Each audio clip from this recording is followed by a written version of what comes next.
Bayangkan sebuah kota di tepi Laut Merah, di antara gurun pasir dan langit biru yang seolah menyimpan rahasia dunia. Sharm el-Sheikh, Mesir. Sebuah tempat yang pernah jadi destinasi wisata para turis Eropa, kini menjelma menjadi panggung sejarah yang menentukan arah Timur Tengah. Di bawah cahaya matahari yang menyilaukan, puluhan pemimpin dunia berkumpul. Dari Qatar, Turki, hingga Indonesia. Dari diplomat, jurnalis, hingga penjaga perdamaian.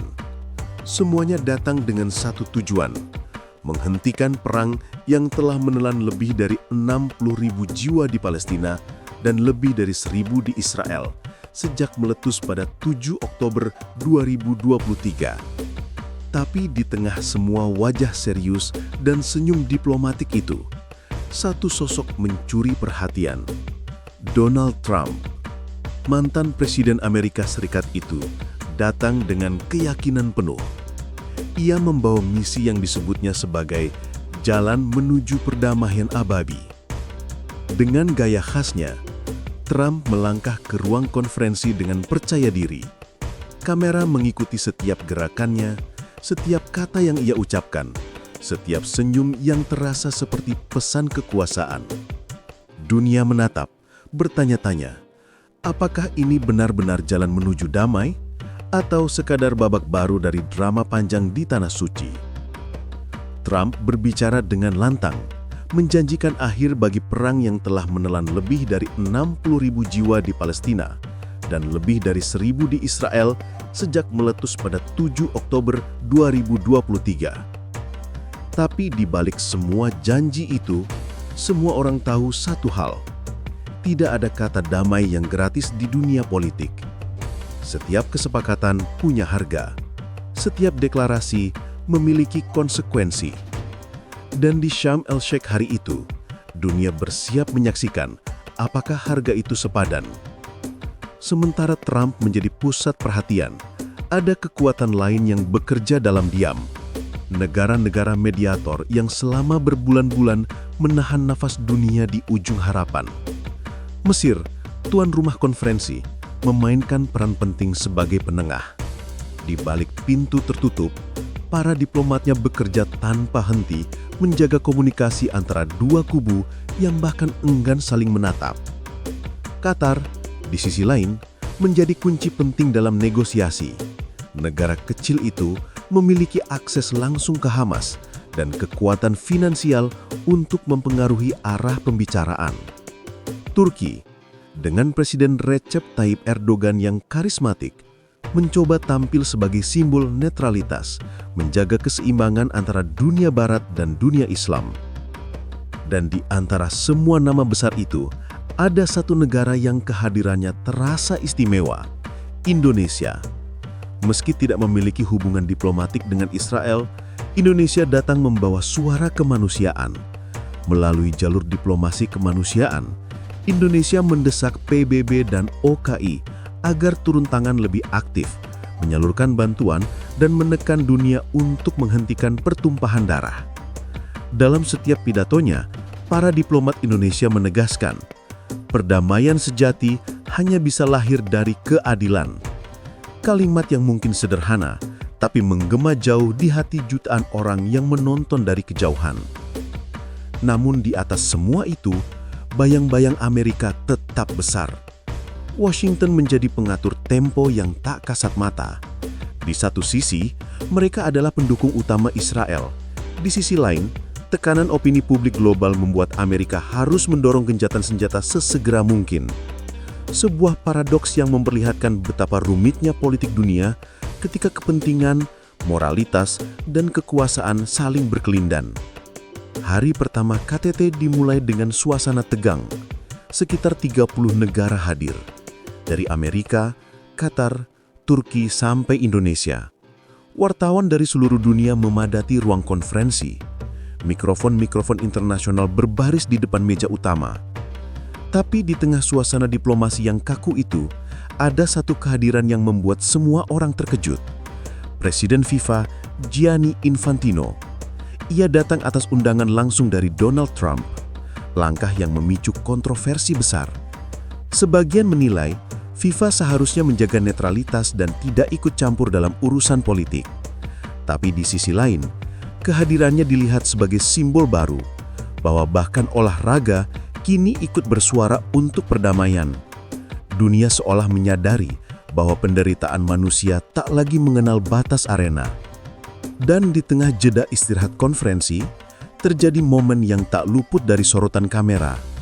Trump berbincang serius dengan Presiden Indonesia, Prabowo Subianto. Tak ada yang tahu pasti apa isi pembicaraan mereka, tapi senyum di wajah keduanya menimbulkan spekulasi liar. Apakah Indonesia akan diberi peran lebih besar dalam diplomasi Timur Tengah? Apakah Prabowo sedang membangun jembatan baru antara Asia Tenggara dan dunia Arab? Tak ada yang tahu, tapi di ruang-ruang berita, dunia mulai membicarakannya. Namun tak semua berjalan mulus. Sebelum pertemuan plenary dimulai, kabar mengejutkan datang.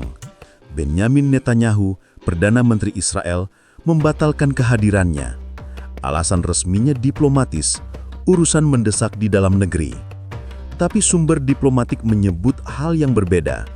Erdogan, Presiden Turki, dikabarkan mengancam akan membatalkan kehadirannya jika Netanyahu tetap datang.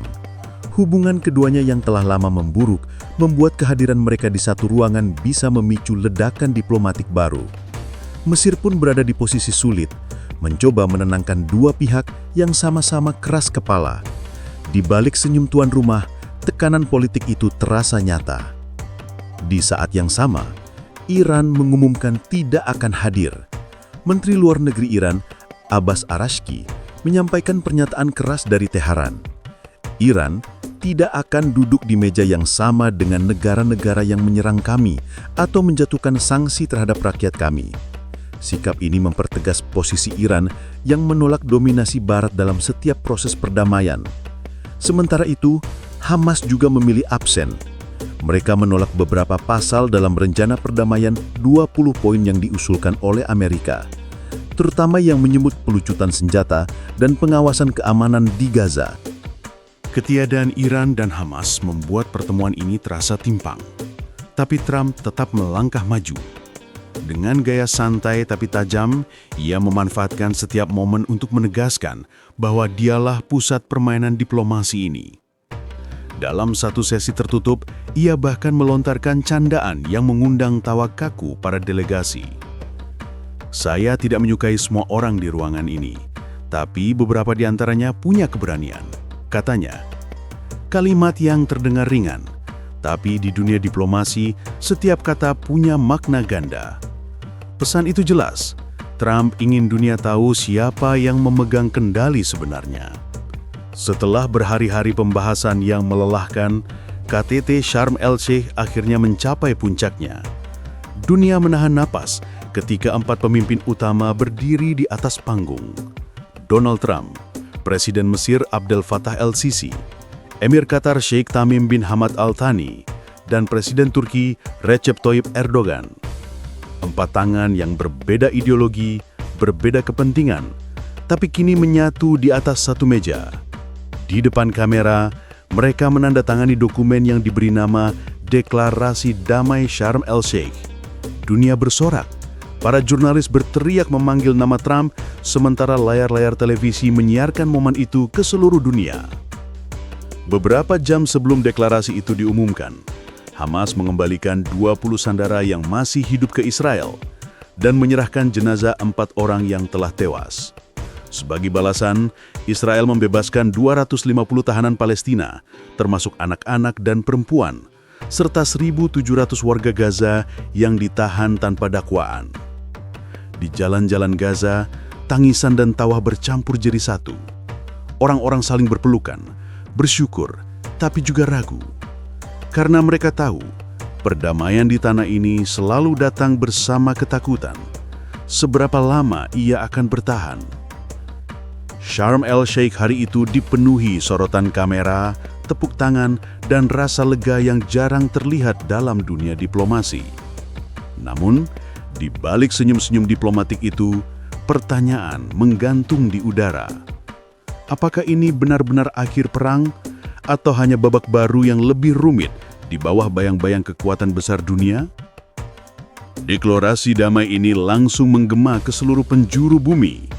Tapi seperti biasa, tidak semua negara melihatnya dengan cara yang sama. Dari Moskow, mantan Presiden Rusia Dmitry Medvedev melontarkan kritik tajam. Ia menyebut bahwa pembebasan sandera dan tahanan memang bisa meredakan ketegangan sementara, tapi bukan solusi sejati. Menurutnya, akar masalah sesungguhnya adalah ketiadaan negara Palestina yang merdeka dan berdaulat sebagaimana resolusi PBB yang sudah lama diabaikan. Selama keadilan belum ditegakkan dan pendudukan masih berlangsung, konflik ini hanya akan berhenti sementara sebelum akhirnya meledak lagi. Kata Medvedev, sebuah peringatan dari Moskow yang menggema di tengah euforia dunia. Sementara itu, Iran menanggapi dengan nada berbeda. Meski menolak hadir, Tehran menyambut deklarasi ini sebagai kemenangan bagi perlawanan Palestina. Dalam pernyataannya, mereka menegaskan bahwa tekanan terhadap Israel adalah hasil perjuangan Palestina sendiri, bukan hasil diplomasi Barat. Sikap ini memperlihatkan upaya Iran untuk tetap menjaga citra sebagai pendukung perlawanan meski tanpa ikut dalam proses damai. Di sisi lain, China menanggapi dengan nada khasnya, tenang, diplomatis, dan penuh perhitungan. Beijing menyambut baik semua upaya memulihkan perdamaian, tapi juga menekankan pentingnya stabilitas kawasan dan pembangunan kembali Gaza. Di balik kata-kata itu, banyak pengamat menilai China sedang melihat peluang besar. Peluang untuk memperluas pengaruh ekonomi dan diplomatiknya di Timur Tengah melalui proyek rekonstruksi dan kerjasama infrastruktur. Dunia mungkin berbicara tentang perdamaian, tapi Beijing sudah berbicara tentang investasi. Secara geopolitik, deklarasi ini menggeser keseimbangan kekuatan global. Amerika tampil seolah menang di panggung diplomasi, tetapi di balik layar, Rusia, Iran, dan China mulai menyusun strategi baru untuk memastikan bahwa damai versi Trump tidak menjadi monopoli Amerika Serikat. Dunia masuk ke fase baru, fase damai yang rapuh di mana setiap negara berusaha memanfaatkan ketenangan sementara ini untuk memperkuat posisinya masing-masing.